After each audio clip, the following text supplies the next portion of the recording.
Welcome back to PCTV News. I'm Caleb Smith. And I'm Aiden Kent. We hope you had a nice long winter break. Did you know you could order your yearbook? Friday is the last week to place your order to guarantee you have a yearbook for the school year. Myself and the rest of the yearbook staff have been working hard to make sure that you have a book you'll enjoy. Visit yearbookforever.com to place your order. Speaking of things you'll enjoy, if you're looking for more things to be involved with to spend your time in PLT in a meaningful way, next week is the World Cultures Club meeting, and it's tomorrow. It will be held during second PLT in Dr. Smith's room in the new building. Over the weekend, playoff football was in full swing with the divisional rounds. Zach McCall has the sports recap for us. The Kansas City Chiefs beat the Houston Texans by 9 on Saturday to advance to the AFC Championship to play the Buffalo Bills after they beat the Baltimore Ravens by a score of 27-25 Sunday. The Chiefs and Bills will play Sunday, January 26th at 5:30 p.m. to advance to the Super Bowl. On the NFC side, the underdog Washington Commanders beat the top seed Detroit Lions 45-31 Saturday. The Commanders will advance to the NFC Championship to play the Philadelphia Eagles after they survived against the LA Rams by a score of 28-22. The Eagles will play the Commanders Sunday, January 26th at 2 p.m. with a chance to go to the Super Bowl.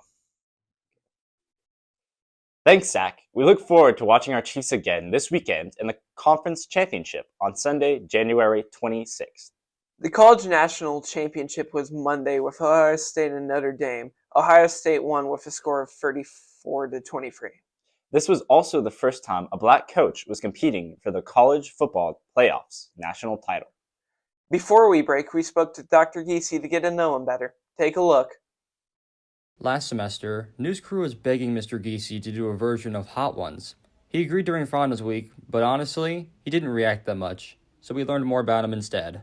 Your doctorate. What is your doctorate in exactly? Educational leadership. Okay, and so what inspires you to get your doctorate at all?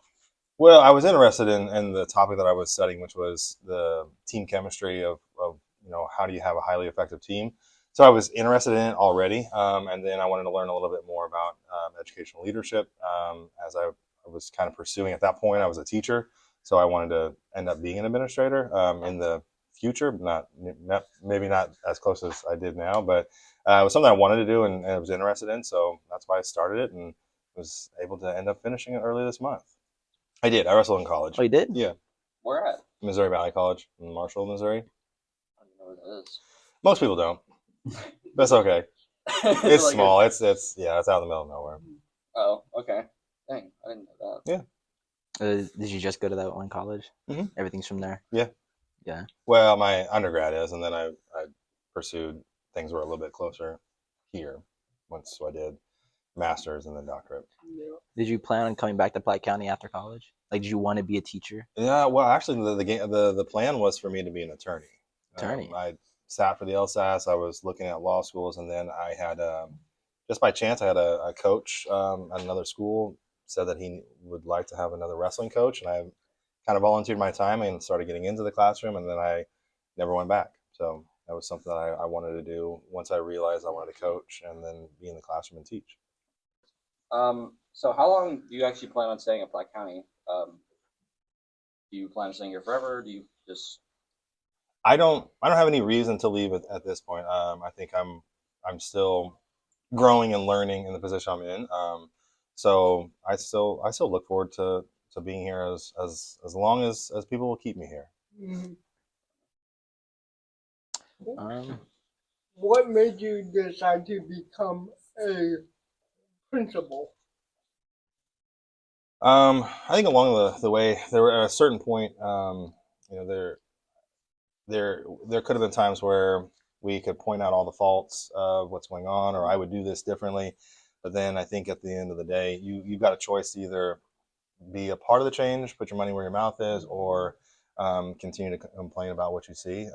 So not that I see a ton that I would want to change or I want to complain about, but there was a moment where I think that I wanted to see if I could do some good and actually try to implement some change that I think collectively as a whole staff we want to see, being able to continue to provide the best opportunity and environment for our students. Anything else I'd like to share? Is an open-ended question like that? Yes. Oh my. Nothing I can think of. You guys asked quite a few questions. It's for the Kind of school. put me on the spot.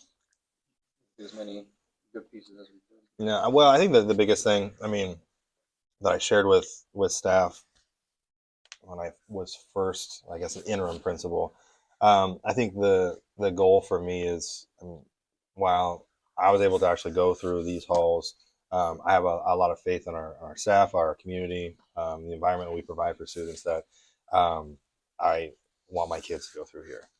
I think you see staff members, teachers that are willing to do that, even with their kids right now. They're in the same building, they're working. It shows a lot of faith and trust in what they're able to do and what the classes we provide and the environment we have. I think it's important to have staff that are willing to do that, and it's important. I think it's the ultimate goal that if you've got staff members that are saying, I want my kids to go to school here, then some things are going right. I think that's kind of the goal. If I'm in a situation where my kids can go to the same school that I'm at, that's the goal. I mean, if it's good enough for them, then we're doing what the right thing is for all students. Thank you for your time, Dr. Giese. That's all we have for you today. Thank you for watching. And remember, It's it's always a great day to be a pirate.